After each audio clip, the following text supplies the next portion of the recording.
The girl was trapped inside a walk-in freezer. The temperature had dropped to a bone-chilling -18 degrees Celsius. Her only source of heat? A single lighter. It had started out like any other night. She was alone in the freezer, restocking items with her head down, focused. Without warning, the store manager locked the door from the outside. Then he shut off the main power. The lights went out. That's when she realized. She was locked in. Panicked, she scrambled for the freezer's emergency power switch. As dim emergency lights flickered on, she started pounding on the heavy door, shouting for help. No one heard her. Desperate not to freeze to death, she grabbed a small cart and rammed it into the freezer door with all her strength. The thick steel didn't budge. The temperature kept dropping. She checked her watch. Time was slipping away. Reaching for a stainless steel tray from a nearby shelf, she started banging it against the door, hoping someone, anyone, might hear. But outside, the store bustled with distracted shoppers. No one noticed the faint metallic cries for help. Still, she didn't give up. Then, a young boy pressed his face against the store's glass entrance. He paused. He heard something. He turned to his father, about to speak. But the father scooped him up and walked away. Inside, the girl, wearing only a short-sleeved shirt,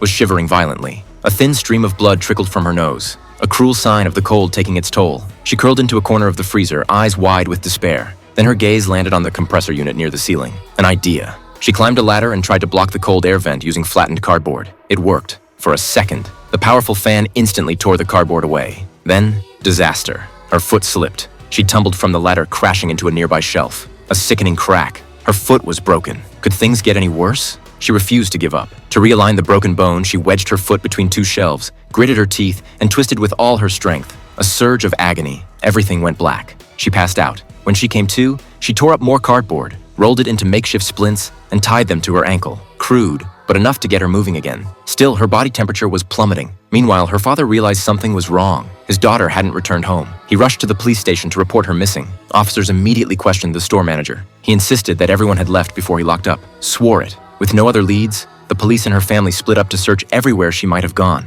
No one thought to check the freezer. Back inside, the girl heard something. A sound from the shadows. A mouse. It scurried across the floor, stopping atop a small slice of cake it had dragged along. She snatched the cake and devoured it. Then, despite everything, she broke off a piece and gently placed it near the mouse. Hope flickered. Still no rescue. The police were out of options. They turned to the store's internal GPS and location logs. And there it was. Her last recorded location. Right there, inside the store. Shivering and weak, she dug through her bag one last time, praying she'd find something, anything that could help.